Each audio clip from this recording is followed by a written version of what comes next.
Welcome, ladies and gentlemen, to LCK Summer 2019, where we have all of your in-queue needs sorted.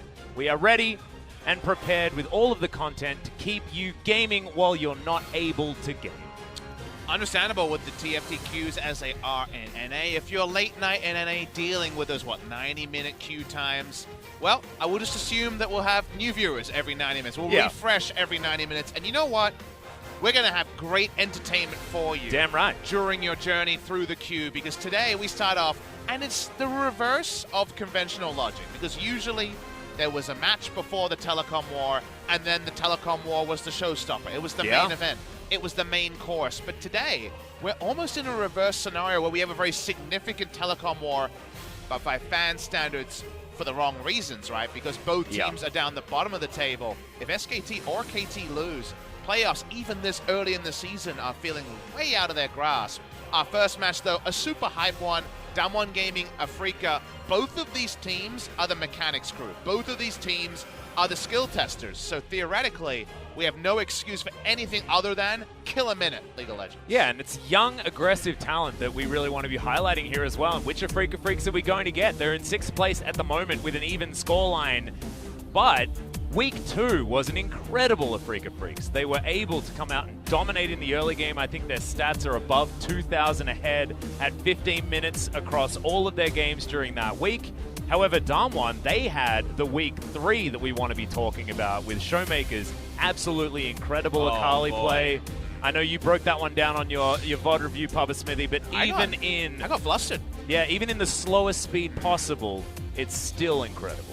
It was just delectable. You know, that was the tasty morsel you're always going for in every meal. Wonderful, almost 1v9 performance by ShowMaker. We overused the idea of 1v9, but literally put his team on his back with a superhero play on Akali. It got DAMWON Gaming their only real significant victory so far this season. They've beaten other teams. They've beaten SKT while they've been down. But taking down Kingzone, a fellow top team, was a big scalp. And while Afreeca have been on the wane a bit recently, backing it up and continuing their win streak to 5, Atlas, would be a big moment for DAMWON Gaming. Yeah, and also DAMWON are a team that managed to sneak into Rift Rivals as well. Remember taking down Sandbox only to fall to Kingzone, but did secure that 4th place. So we are going to be seeing them when they hit the Rift up against, you know, the powerhouses of the LPL, things like that. So exciting to see what DAMWON has prepared moving into next week.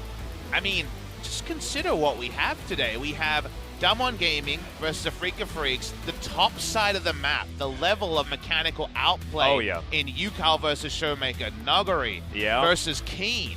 And of course, you jump into the jungle, and you could kind of get anything from Canyon or Dread. They go from being woeful to being wonderful on a game-by-game basis. Mechanic trios on both sides. DAMWON looking for a 5-match win streak. DAMWON Gaming, the talk of the offseason. They're out there beating teams like Fnatic and other teams preparing for the World Finals. And yet, here they are, finally in summer, leveling up. Both teams won't be going to Rift Rivals, only DAMWON. So DAMWON has the more pressing concern. They want to be in tip-top shape because some of their opponents next week are going to be huge. And Afreeca's probably happy that they're not going to Rift Rivals, because we remember what happened to the Afreeca Freecs once they came home in 2018. It was an absolute disaster. So looking forward to seeing what DAMWON can show us on the international stage. But before that, they need to come and show us that they can continue some Week 3 form. Because you can have a look. The stats are beautiful here. Shows Afreeca's dominance in Week 2, but not necessarily being able to back it up in Week 3. Actually, a big shout out to the stats team for preparing. Because sometimes, you know, they have to look for awkward stats to make teams look good. What you learn here is, in Week 2, great first 15 minutes for Afreeca. Dread's pathing on point. Watch Week 3. Huge drop. That's almost 5,000 shift up and down. Absolute disaster, right? So early games, they're having issues. Notice Week 3, last week for DAMWON. Early game, fine, 277. That will put them in like 4th or 5th in the table. Between 15 and 30, 6,000. So we're talking about a jump of basically, okay, we're kind of in touching distance to, we're basically going to win. If you have a 6,000 goal difference at 30, you're in a pretty good spot. Now, 30 is a little bit late, so because we're talking about that stat, there may be some caveats there, but my real takeaway is what happens between 15 and 30? Your side laner hits 3 to 5 items and can't be matched, and that's how DAMWON play. ShowMaker or Nuguri becomes a raid boss, and best of luck dealing with them. Sometimes Nuguri does it all on his own. As Rascal found out, amusingly, they did lose that game. Yep, Nuguri holding onto the hookshot so beautifully here as well. Did trade 1-for-1 in that particular one, but that's what this DAMWON gaming team are all about. It's all about get the sick plays and cut the damn video, Papa Smithy. It's all over. Yeah, but the final part of the video was them winning against Kingzone. That's the surprise, is that this doesn't even need to be edited. This was a YouTube montage game, and also, this was the moment, by the way. The E taxi onto Rascal, instant R flash onto the AD carry was unbelievable. Unbelievable play. And also holds onto his shroud for the longest possible time. Like, there is nothing that he could have done better in that play. Just unbelievable. I grew up watching wrestling commentary where every day had to be the new best day ever just because they needed to, like, get you to watch each time, right? Yeah, yeah. But we always are very judicious with our praise. That was a seminal moment. That's one of the best clips you will see in Korean League of Legends. And that was a big moment for DAMWON. Their opponents, Afreeca, again, on the wane last week, 2-0 loss to Gen.G. Obviously looks super bad. Like, really bad. That was a horrendous, horrendous loss. Finding highlights for that game, I'm actually surprised there was any. These are the only 2 kills that actually happened, and we're going to cut the video. It just felt like Afreeca, woke up for bedhead for their big interview, and then it's like, okay, but like, what's going on here? Wow, that damage of 15 stat from Ucal is out of control. Ucal and ShowMaker, the next generation of mid laners, and we're so focused on next generation with, again, our second series of the day largely highlighting some of our legends who have fallen away, at least so far in the first 3 weeks of LCK Summer. I'm ready to watch ShowMaker versus Ucal. The bot lane's probably going to be pretty deprioritized, you'd have to imagine, but it's still possible that a bot lane difference that we didn't anticipate could in fact be a big thing, because right now you're just thinking, Ezreal Tahm Kench versus Zyra Khan, no one dying. If it changes from that, maybe there's a distraction from all the fireworks on the top side. Yeah, I'm actually really excited to have a completely utility bottom lane that they just both keep completely out of the game. I just want to watch Nuguri versus Kiin and ShowMaker versus Ucal. That's all I want throughout this entire series. This is a ProView stream, but we don't have ProView to offer, sadly. Well, we can just try and convince our observers to not actually go to the bottom lane at all as we introduce our teams to LoL Park. Starting on the blue side will be DAMWON Gaming, the standard roster that you've become used to with Nuguri, Canyon, ShowMaker, Nuclear, and BeryL. No Hoyt to really show his face so far this season. It has been BeryL that solidified himself towards the bottom side of the map with Nuclear, but that's about all I really want to say about the bottom side of the map. Nuguri's been popping off. His Aurelia performance absolutely fantastic, and then ShowMaker's Akali. We want to see it again, and they're going to have blue side, so that priority pick is going to be there for this DAMWON team. And DAMWON Gaming looking to solidify their reputation as a top team. Snuck into 4th place and Rift Rivals consideration after beating Sandbox in the wildcard match, 3-game series, the end of LCK Spring. But yet, it's never been like this, where they've piled on the consecutive victories, and 5 would be a big number for them to hit. Their opponents today, Afreeca Freecs, a lot riding on Kiin, who, it must be said, was not his usual self. A lot of people, a lot of teammates against Gen.G, you could say that too, but Kiin is the one who was always there in spite of his team's performance in spring, so he needs to put in a much better performance today if he's going to be able to contend with Nuguri, because Cuvée was able to largely farm out and then make things work on his old champions. Yeah, he was playing the Tahm Kench top lane in the Nah, and Kiin didn't look like he really had the answers to it.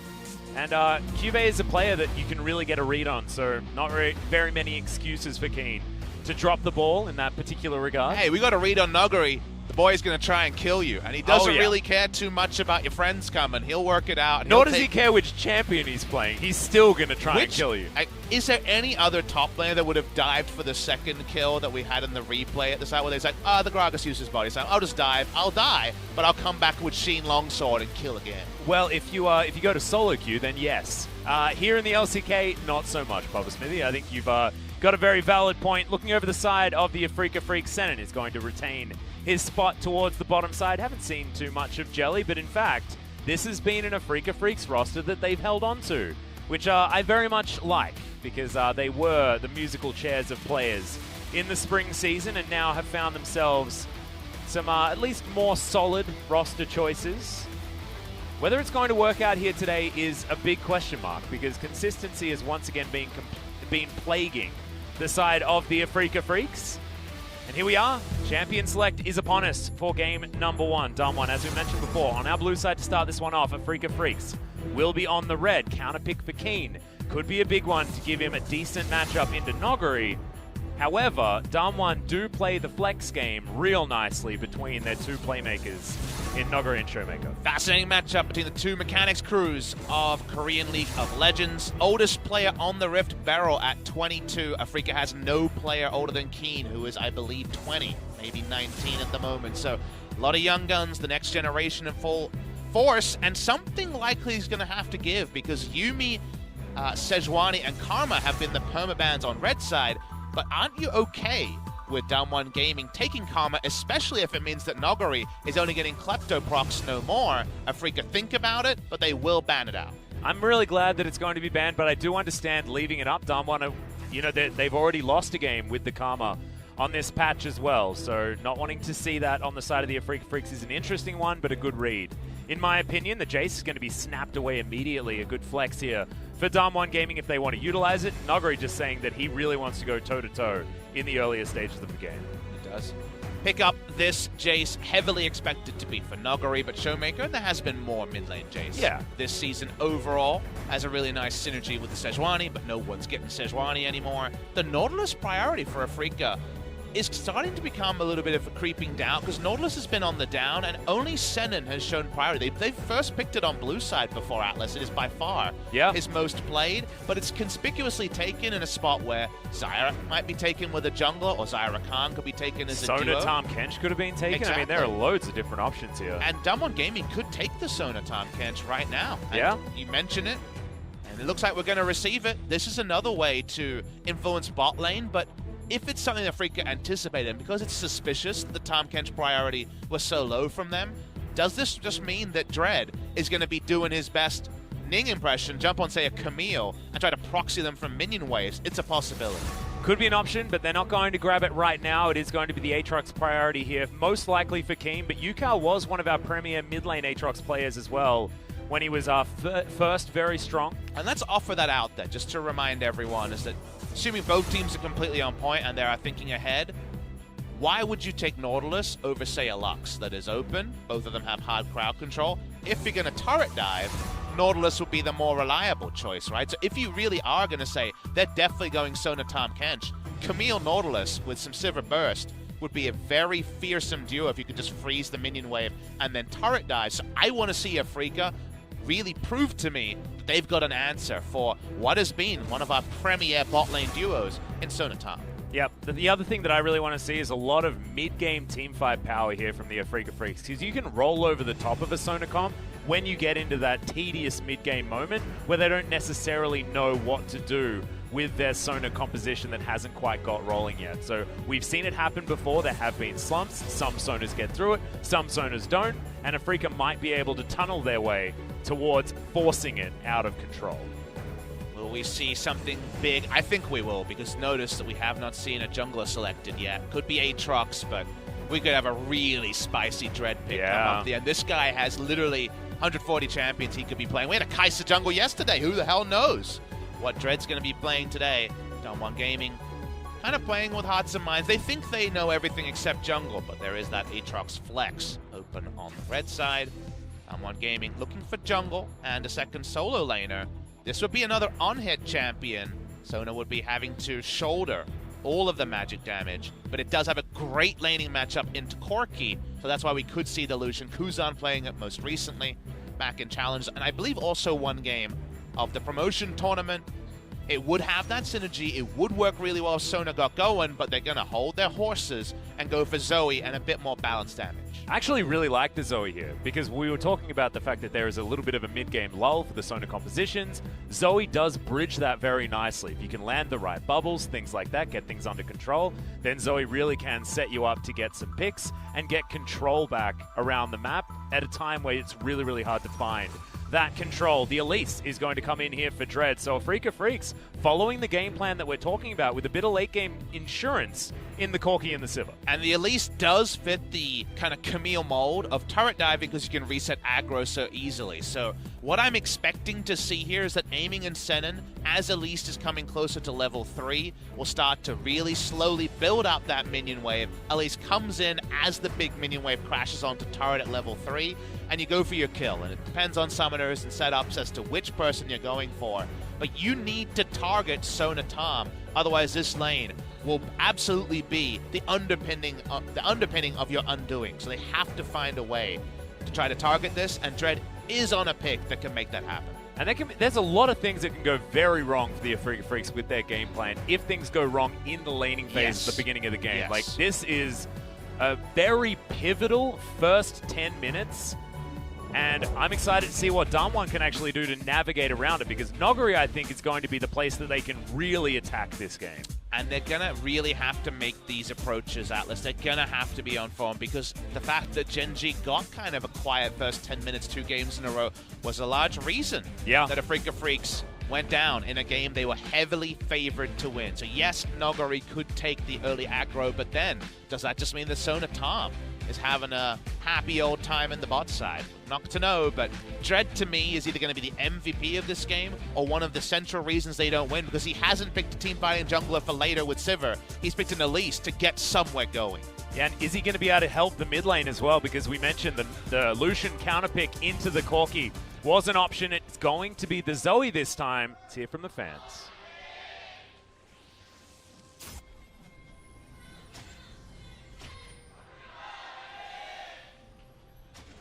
Afreeca fans in full voice wanting this team to turn things around from what was a difficult game before, and they're starting real early.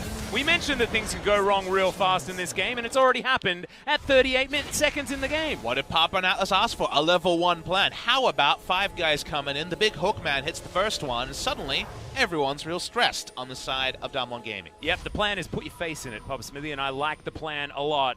No one's going to die, but Canyon does have to get out, and that means a lot of those deep wards that they would have wanted to put down are going to be more difficult, especially on the top side. So, very deep ward goes down for the Afreeca Freecs, but DAMWON only get one on that blue buff, and will be a little bit blind to where Dread's going to be pathing in the early game, which is fantastic for the Afreeca game plan. So I used the Hearthstone analogy last year for funnel games. I feel the same way about Sona Tom Kench. It's very Miracle Rogue. It's very, I'm going to do my thing, and if I get everything in order, I auto-win because I have more wards, because the on-hits, because Sona is so powerful in the late game. What was the counter to Miracle Rogue? Was smorking in the face, was being aggressive, was getting in there with your Leponome and seeing what happens later. And that's what we're hoping to see from Afreeca. The level 1 start, getting a summoner, is a good one. The level 1 trade is actually pretty bloody between ShowMaker and Ucal. Yeah, they're getting real aggressive up against one another right now. So we're checking in on some of the keystones. Nothing to really write home about, but Resolve Tree second coming in for the Corki, I think, is a strange one. Dread going to utilize that little bit of extra surprise factor that he managed to glean from that level 1, but isn't going to be able to find any joy here onto the 200 health ShowMaker. Good ward, went down just over that ward, so he's going to be A-OK. Worth mentioning that I think ShowMaker's play on the Zoe was never super impressive in spring. Kind of fits into the kind of... Yeah, he played it a lot, but not necessarily outplayed on it a lot. It's one of those, he could play it, but you were never, like, enthused, like you were when BDD was locking in the Zoe. So given that, it doesn't fit into, say, the Akali outplays that he saw in the last game that we saw from him, his big Akali plays against Kingston Dragon X. Yes, you can be very slippery on Zoe, but she's largely about siege timings and one-item timings rather than teamfight outplays. So we'll wait and see if that kind of shift in ethos from ShowMaker has a knock-on effect to some of the other areas. Interestingly, both Nuguri and ShowMaker doubling down on lane power with Summoner Harry. Yep, going to be taking the area just to try and get themselves through this early game as best as possible. We're going to see once again a return to Kleptomancy on the Sona. It feels like week 4, the LCK has figured out that maybe the area is a little bit too slow. You know, it definitely worked in scrims, right? That's why people were doing it, and I know people have questioned it. It's way stronger if you can get away with it. You shouldn't get away with it. Senan dives in, but doesn't land the dredge line onto BeryL. Eventually picks himself up his aftershock, so he's going to be fine. This is what we wanted, though. Dread being active in the early game. Nuguri's going to get cocooned. Great knock-up comes in from Kiin as well. He's still got the flash. He's going to use it, but Kiin's going to flash to follow. They now don't have too much of an inroad, but Dread just turns into lady form and picks up first blood. And crucially, he doesn't get a 2-for-1 flash trade that we've seen Nuguri draw before, so Elise will have her flash if she tries to back up the top lane gank with a bot lane one. Jace's ability to push up and be a nuisance goes way down when flash is down, and the best he gets is a trade of flashes against his top laner opponent. The thing I really love about this is that Afreeca were all in on this play. There were so many camps on the top side of the map. Dread had fallen vastly behind when it comes to farming out his jungle. They needed that to work, and thank goodness for Afreeca fans it did. But what will be the tonic for bot lane? Because killing a Jace is nice. Getting Sona and Tahm Kench behind feels much more like a core win condition. We were very surprised yesterday when we saw Ghost in a matchup against Sona Tahm not going executions calling early. That was a deft pickup that's now kind of reverberated around the LCK scene. Just getting it first because those early Sona heals are cut into nothingness with the early Grievous wounds, and it even affects Tahm Kench, right? His ability to healthy regenerate through Grey Health. So waiting to see the buy timing here from aiming, and also the first visit from Dread, because he must be feeling good after picking up first blood. Yeah, he's going to continue farming out his jungle here, try and get some rubber banding happening, as hadn't taken his chickens or his Krugs. So he's going to be able to do that. Spotted out there by Canyon on the J4. Tom is CS really well. Yeah. Actually within 7 of Sivir, which is a very nice health total here. Aiming kind of blowing all his mana to push in, but turret plates when you have a melee support next to you are much less realistic. Remember, we need to answer, and we should return to this over the game. Why not Lux instead of Nautilus? Because Lux gets those autos in, gets turret plates, kind of you punch in without even jungle help. Nautilus is much more for turret dive, and is going to find it much harder to get turret plates, so watch on and see if that's kind of a Senan issue champion pool-wise. That might be the way with one of our younger supports. Dre going to be turning up towards the bottom side of the map. In goes Senan actually as BeryL down very low. Note that aiming did not pick up the executioner's calling. So he is going to come back to lane. Here's that turret dive. Pickaxe as well as a longsword. But like you say, yeah, they're trying to get in here. Senan, it's all on you, buddy. Can you actually land this one? Flashes forward to get the concussive blows. No Grey Health is going to be an option. This will be the double kill, and Senan tanks the turret beautifully with his aftershock. And don't you love it when a plan comes together? Why Nautilus? Prove it. Well, damn it. We prove it right in front of our faces. Canyon's slow. He should have been bot lane earlier, I think, in the moment, because both junglers almost met on the minimap. Canyon not there. 2 kills to Afreeca. And you were saying that there's going to be a magnifying glass on Dread. Well, that is 3 kills already, 6.5 minutes into the game. I think the Elise game plan has been working fantastically so far. And we see it up and down. It's not always an LCK standard pick because we don't always have a lot of action, but Dread in interviews says, I'm an LPL-style jungler. I watched Peanut in 2016. They close in on the minion wave after they've bought the most AD possible, pickaxe and longsword. Flash in from center, no skill shot juking allowed. And Dread, well, he already had the first kill, so he does the lion's share of the damage on the oh-so-squishy Sona. And also threaded a cocoon through a minion wave to land it onto the Sona also. So that's going to add some insult to injury here. Didn't even need to invest the flash in that play. Incredible stuff from our Elise jungler, and it's great to see Dread really taking control after a difficult week 3. And once again, we're going aggressive. Tip the boomerang lands onto Nuclear there, as you'll need a lot more celerity to get out of the way of this bottom lane. Now, we've been really impressed with Afreeca. We kind of gave them homework, and they were able to pass that with flying colors. Dread continues his super aggressive play. What I want to put out there is kind of a formulation on where DAMWON Gaming is. We'll walk up here and should be able to get away. Where DAMWON Gaming might trip up. What teams might attack her out on DAMWON Gaming. What NoFay might have seen when he gave advice to Afreeca. And it's the idea that we have a lot of junglers who are there for the counter gank in Korea. A lot of smart junglers who are there. Yeah. I believe that Canyon's pathing from ahead when Nuguri, say, gets some kills and he can just go to that lane or just camp bot lane and Nuguri's going to win alone is solid. I think DAMWON Gaming actually do fall a bit behind, fall a bit apart when they fall behind around topside because Canyon doesn't read the map particularly well. And the fact that he just was doing his Raptors while bot lane was being dived and wasn't even there at the end to try to force something shows you that he was completely disconnected by the pace of the game, because we saw this Afreeca coming from the draft, and it feels like DAMWON Gaming have been surprised by it. Yeah, the memo was slightly missed from them by the looks of things. This turret going to go down relatively low as Aiming's looking to try and pick up the local gold if the plate does come down, and he does grab it. 160 there solo for the Sivir, wanting to get himself towards his Essence Reaver as quickly as possible. Almost has that one completed with his Warhammer and pickaxe already done. See if that Execution's Calling ever does fit in. Again, I really hope it does. I mean, we got pretty triggered yesterday about that not ever being purchased. Afreeca onto another lovely Drake for them. Corki and Sivir throwing out Boomerang Blades. Rockets, oh my, bot lane, we're just going in! Yep, Ucal, he's going to get exhausted. That's a great three-man crescendo, though, as DAMWON are desperate to try and turn this around. Ucal is going to be able to flash away. No kills just yet as the Cocoon does land an insta-pop on the no Aftershock Nautilus. Dread has to flash to get out of the way. Thank goodness he didn't need it for that play before. Repel's going to get him into the air, but is he out of danger just yet? I think so. As DAMWON, they grab their first kill. As ShowMaker, he managed to counterfeit that flash, didn't have to invest his own. Well, Afreeca Freecs show why we also have to leave open the fact that they can beat anyone and they can lose to anyone. They super hard all-in onto the fight after Nautilus walked up. While they still had to kill the damn Drake, she couldn't be backing them up. They go super, super deep. ShowMaker responds well, and it almost became a shooting gallery by the end. Consider how this starts. Senan's in a ward. Afreeca don't know that, of course. Yeah. And so when they walk up here, Canyon's already prepped, Zoe's on the way, and Elise was killing Drake, so they're really, really scattered. And how they do this, they're not tanky by any means at this moment into the game. It's a bit of a donation back. It only ends up being Senan to start, but it's also kind of the full load of summoners, defensive summoners from Afreeca as well.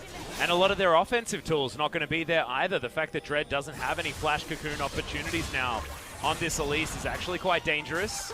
Just noting there the Spiderling's usefulness we're zooming out, dealing with a Zoe. As we're looking at Kiin making his way down. Nuguri's here. We've got 5 members of DAMWON in this Shelly pit. They take down the Rift Scuttler. Dread still thinking about and he steals it!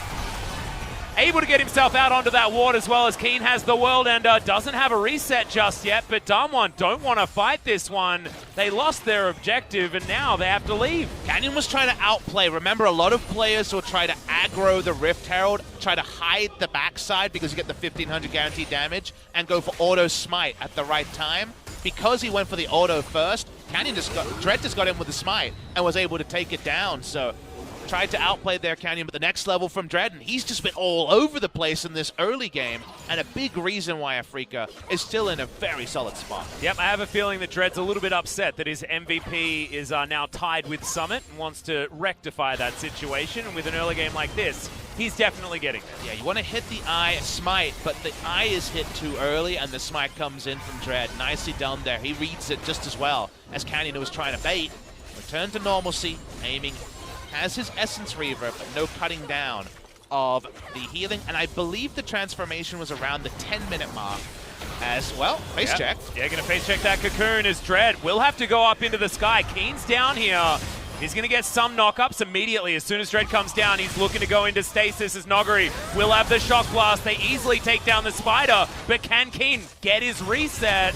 The answer is no. Doesn't even have World Ender active at the moment as the Umbral Dash is going to get him to safety. Really nicely done there from DAMWON. I'm clapping because we're getting skill checks everywhere between our mechanics crews, and it's a joy to watch. The ult comes in from Canyon because ShowMaker was responding first, and they hoped that he would be able to hit a trouble bubble. It doesn't happen. We come back to mid lane. No huge CS leads in any lane at all, and ShowMaker, he's feeling good.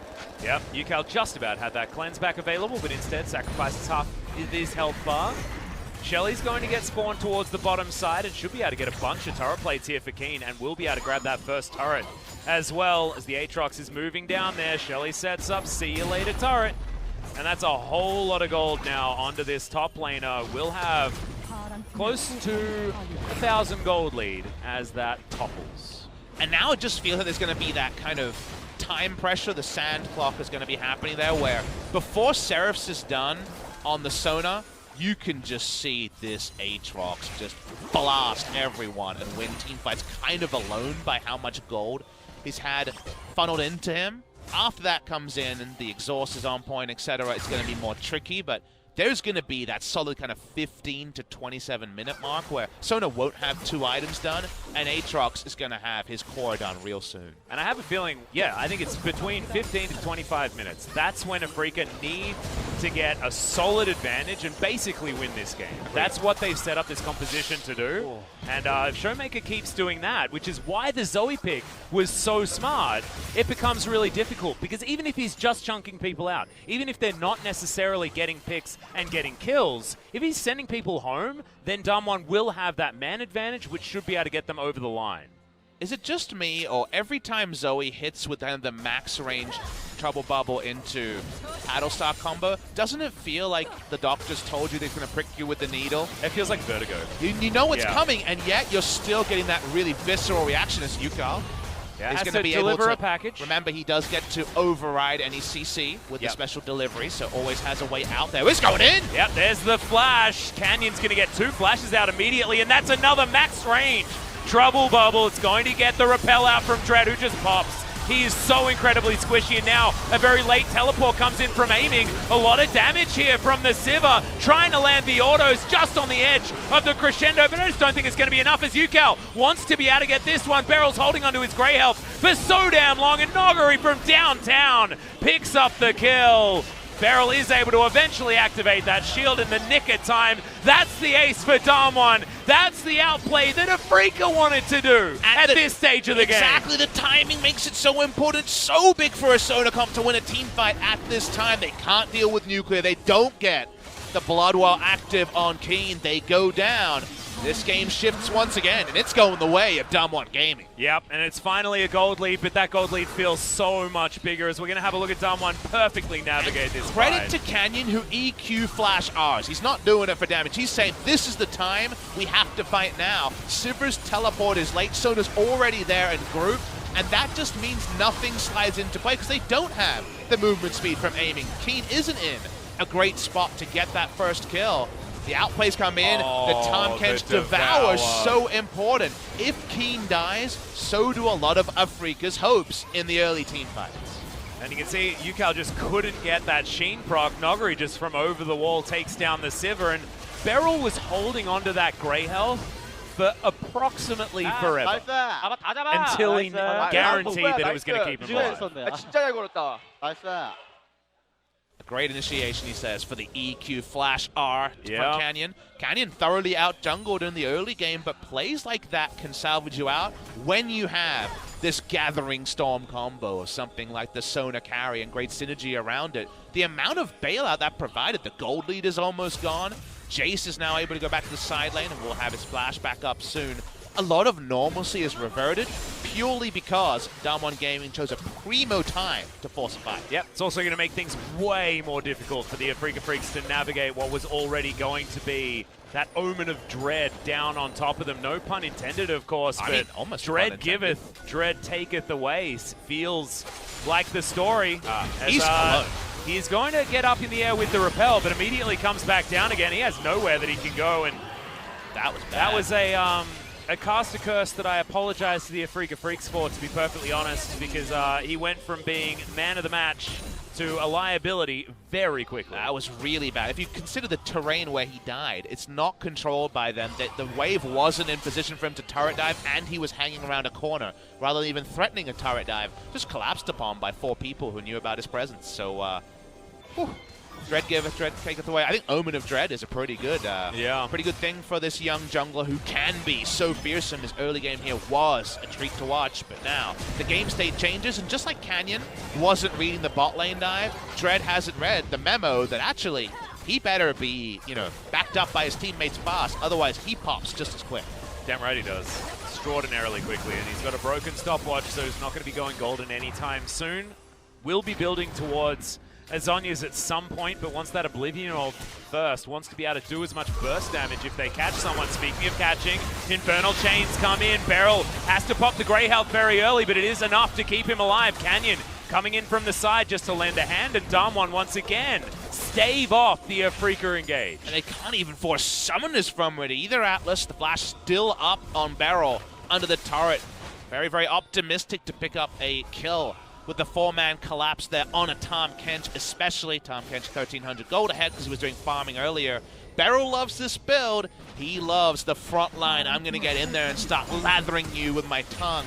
Righteous Glory build, and it's coming soon. Yep. He's going to be a very, very fast catfish, Bob Smithy. You're exactly right. Ucal clearing out this wave topside, but he has to be a little bit careful about old man Jace making his way in. Nuguri's going to bash him around a little while. Nuclear is going to turn up, and Nuguri's just going to get the solo kill.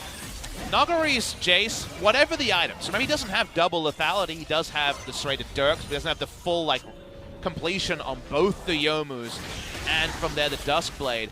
He just one-shots him, basically. Sona couldn't even get in for an assist. Yeah, I believe I was trying to give him the Song of Celerity buff to try and get an assist, but unfortunately, that's not going to work. Sona mechanics a little bit off on Nuclear. Back to the practice tool for him. Wait, no, he can't go to the practice tool because of teamfight tactics. Yeah, sorry. Teamfight tactics preventing all that from happening. Can't even go into a custom game unless he gets 9 friends to come with him. Look, so the Korean release is, I believe, tomorrow morning. You know what we're going to have to be on the lookout for? What's that? On the practice PCs here. Who's practicing teamfight tactics and who's practicing League at LOL Park? We will update you on the first kind of red-handed defender. Yeah, we've had a few conversations about this. I have a feeling that a lot of our LCK players are going to be a little bit more disciplined than this. But look, you say disciplined? I've been surprised in the past. You say disciplined, I think the belts will be out on that one. Yeah, I mean, none of the Griffin players are going to be playing. I guarantee that. CV Max, he definitely drills hard, and you ain't going to want to test it. Well, DWG Gaming testing Afreeca here. Afreeca had the really nice start they needed to justify the draft, but how many Elise comps have kind of gone this way over history, right? Where you get that great start, all right, it's all sliding to spot, but Elise goes from one-shotting anyone to being one-shotted in grouping phases when wards come into play. So right now, at least, how can Dread get back into this game? This is a Cocoon. Doesn't get hit by the trouble bubble, so he's going to be alive. There's the accelerated shock blast. Senan in trouble. Package delivered. Nuclear is going to turn up. Full health bars here for DAMWON. Lots of shielding and lots of control. Dread now does have a flank position. They are aware of this. On the hunt has been popped now from aiming. Dodges the trouble bubble. Cataclysm goes in. It's a decent crescendo, but not exactly the best. But it doesn't seem to matter. DWG have got the first kill. Kiin not going to be able to get the reset off this one as aiming gets chunked out so easily. Ucal just the very edge. He's trying to be the hero here for the Afreeca Freecs, but he's going to get bubbled. He has to flash. ShowMaker grabs the Sivir, and now the re-engage is on. They've just got so much safety, so much held. In the backline is Dread, but he eventually falls down. Delicious is the Corki. And that's close to another ace as Kiin comes back. Another really entertaining fight there. While the crescendo couldn't turn into a kill, it stunned Kiin, and it also stunned, I believe, Ucal or aiming. It was 2 threats that were stunned at the same time, and that was enough for them to turn onto the first kill. Back away. We're going to watch the replay now. Under the turret, getting this turret down, opening up objectives, what they do. And Canyon, once again, that was R into EQ out. Ambition at world style. Ends up, he's owning aiming's positioning. Ucal and Kiin stunned. So actually there was no damage and no punishment when they turned onto the front line. Actually, everyone played their role really well for DWG Gaming. That wasn't just smash your hands on the keyboard, Sona's going to carry you style. That was very much good target selection from DWG. Getting the first kill, and like you say, this catfish was hungry, and he got his feed. He certainly did. And now, DAMWON are in full control of this game. The fact that they have a 2.2k gold lead, they're very close to item number 2 for Nuclear. He's got himself his boots completion, looking for that Lichbane as that second item choice, and that Seraph's transformation has come in. He has even a gold bounty on top of his head. And if you have a look at those bounties, Nuguri very close to maxing his out. 4, 1, and 6 on the Jace. And that's when you know that DWG are in a very comfortable position.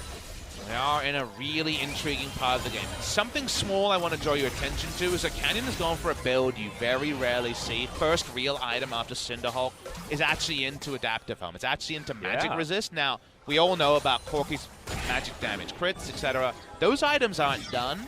Consider that Aatrox and Sivir are going to just blast him if he chooses the wrong time to go and he doesn't have a stopwatch. He's going to have to REQ out. You know, he kind of has to play to his items. Yes, he doesn't get poked, so you could look at this as, well, I walk up, the Q and R from Corki, the Spider from Elise, I can ignore those and get my engage on. But when it comes to being tanky against the lineup he's facing right now, that item actually does very little. So another kind of can you play to win condition is established here, because Canyon's tanky to a point, but not tanky on another level. But also now he's just going to be an engage tool, right? It feels almost like a later game warrior Jarvan who is going to melt as soon as that fight starts. But what Canyon now has is more of an ability to weather the poke before that happens. And that's what we're getting to. But what if you choose the wrong time, he has to get devoured, and then someone dies? Disaster. Yeah. Sona can be the person that falls if they choose the wrong engage timing with the magic resist build. Yeah. Because the devour gets used on someone else, Sona's a lot more susceptible to dying then. We'll wait and see. It's an evolving question. I like the fact that we've just had no time to game in this broadcast. There's always been things happening, and here's more. Yep, Nuguri looking for it, gets the boot back. Beautiful. Oh my Just god, delightful. ShowMaker. I don't know how he managed to figure out exactly where it was going to be, but smacked into the beach ball and taken down. Kiin is looking silly in another series, but I have a feeling it's all about DAMWON just looking too damn good. I mean, this was basically volleyball being played by ShowMaker and Nuguri. Hammer hit him into the beach ball. I don't think Kiin even signed up for this course, but he eventually was transported into Runeterra-inspired beach ball hell, where he goes down. So really nicely done by DAMWON, and Nuguri's always on the fast fingers when it comes to the aggressive uses of the hammer hit. Yeah, also able to take down a turret and then instantly turn that one into a kill, and then an inhibitor on the bottom side of the map so they can get towards the Baron that's already been up for 4 minutes. They lose this outer turret in the mid lane, but I think they'll probably take that one as an acceptable loss. So, Kiin has had a bit of a roughie once again, and yet, with his items where they are, he's still the way they win this game. Yes. Or at least win the next team fight and stay in the game. Because we're kind of one team fight win or a Baron buff claim from DAMWON from kind of the lockout state, where it doesn't matter how big Kiin might be. Comp gets into an awkward spot. Double Infinity Edge now done. Ucal has that one picked up. There is a lot of burst damage. The theory of someone stunned by... Oh, we'll talk about someone stunned. Yep, the Cataclysm is there. Aiming doesn't have flash just yet. That timing was amazing. That's going to mean the Shock Blast cleans up the kill. The whole bottom lane has been eviscerated. And DAMWON should turn to the Baron here and claim it pretty easily. It's so big that they get the pick out. That's what we were just about to say. What if double IE crits into Aatrox, gets that first reset, and they win a fight? Doesn't matter if you get the first pick. They're onto the Baron. Dread is alive. Gonna have to be a big steal here. Yeah, it's just been breathless play here from DAMWON, even though they have the slower moving composition. BeryL just lying in wait as the explosion of AoE damage flies forward. Dread is definitely just going to be food for this DAMWON squad as Nuguri, the sidestep was amazing. To the skies is going to come in, and Dread has to back underneath this turret. In the meantime, the Baron is taken by the other 3 members of DAMWON Gaming. DAMWON Gaming continue to lap up advantages. This feels like one that can't be turned around by Afreeca anymore. They're not going to have any leash to do so. The Stain from the Sona, the Lich Bane is in, the Lockout is in. DAMWON Gaming, do they win now, do they win later? We'll get to find out very soon. It's going to be their decision, Papa Smithy. They're going to push in, grab their second inhibitor. ShowMaker still just toying with Afreeca. Lands a Trouble Bubble, max range onto Dread there, as you could see. This is a pop-off ShowMaker Zoe performance today. The question mark was on him. What was he going to choose into this composition? And it's been pivotal that the Zoe was the decision so far. But I'm actually going to not just single out one person and compliment them like it's usually the way with DAMWON. Is this ShowMaker's time to win an MVP? Is this going to be their top laner's time to win an MVP? Instead, what about the decisions they're making? They are not making dumb decisions around objectives. They are understanding when the enemy comp is strong and when they need to make their move. They go for a pick rather than Baron bait, knowing they have the tools to do so. These are the parts that DAMWON have tripped on in the past. We already knew they had very talented players. Being top 10 in Korean solo queue as consistently as they are is already the spoiler on that. But putting it together into more is the part where you suddenly jump up and say, 5-match win streak, adding Afreeca to a list of opponents that include teams like SK Telecom T1 and most recently Kingzone. Now DAMWON Gaming, they really are looking like an exciting 5-man team. Yep, it's feeling like the real deal, and just the way that they've played this game makes them feel like a top team here in the LCK. This has been very clean, very intelligent, very disciplined League of Legends, and playing a composition that's been hit or miss from a lot of our other squads. The last remaining inhibitor, the last bastion of hope for the Afreeca Freecs as they're desperately trying to hold on. But it just feels like they're fighting the biggest uphill battle ever. The cocoon landing means absolutely nothing as Canyon is standing stalwart in defense of his team. He can just do this, just flex his muscles on his Commando J4 while they poke them out and take down the turrets. He's ready to go behind enemy lines if he sees an opportunity, but with all these minions, he doesn't need to EQ our flash like he was earlier. Hope comes in. They can get 2 minion waves here. Best of luck, Afreeca Freecs. Yeah, it's going to be a rough one. We do have the Baron still there on the hunt. Has been popped defensively here by the Afreeca Freecs. This is their last stand. This is their last attempt. Senan does land a dredge line. We've got BeryL in the back line, though, as Assassin Tahm Kench. It's going to be the stun onto Kiin, but he gets back onto the fountain. Afreeca not dying as quickly as you'd want, but their Nexus turrets are being evaporated. Ucal gets taken out, and this will be the game for DAMWON Gaming. What an incredible start to this series, and we knew that this is going to be an exciting one, but it lived up to it in execution. And it's nice to see that Afreeca showed up early. We loved what they did with their execution, but we had that air of doubt. How could they actually stay in the game if it went longer? And the decision-making from Jett at the start, that's why we were excited about Afreeca. Canyon from there was able to make a lot of good moves. They stabilized, and then Sona Tahm Kench did Sona Tahm Kench things. Ended up being almost a mukbang stream by the end, where we just wanted to see who the aggressive Devour was going to be on next. Global fans seem happy. That's an Afreeca sign, so I guess you're going to have to decide about game number 2. But that was a really entertaining 27 kills in 29-minute game that does herald the new generation these two orgs are all about. And also playing that pace level with a Sona Tahm Kench composition is something that we haven't seen thus far. We've seen a lot of very slow-moving comps that utilize this combo. They often have the Nico. They play around these fights in a very controlled manner. This was really upbeat and high pace as Nuguri fan there, as you can see, with the raccoon.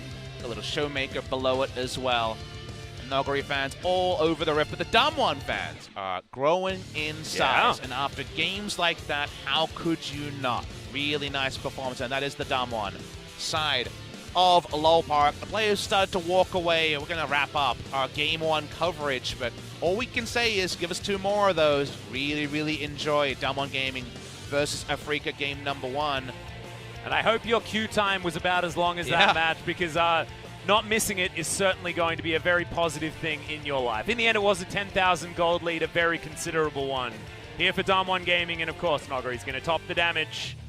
It was a decent effort there from aiming on the Sivir, but honestly, it felt like an afterthought towards the end, having only 14k on the Corki is a big story, but the 6.6 there on Kiin's side really just shows that Nuguri had his way with the matchup and Kiin couldn't find his way in despite all of that gold in the early game being funneled into that top lane pick. Well, the fun never ends, whether it's in your queue for Teamfight Tactics or for game number 2. It's going to be after this break.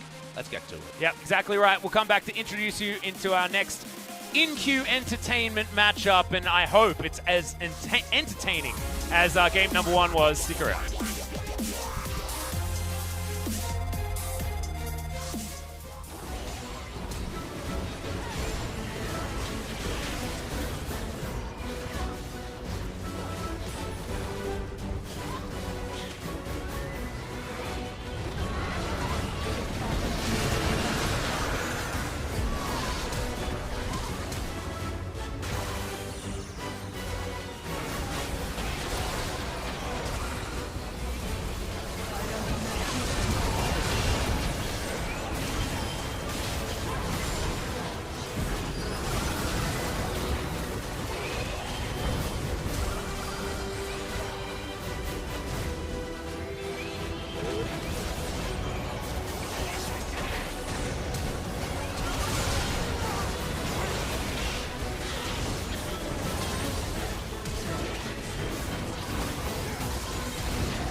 죽지마. 가면 돼. 그냥 가둘게. 걸어도 돼. 쫓아오면 돼.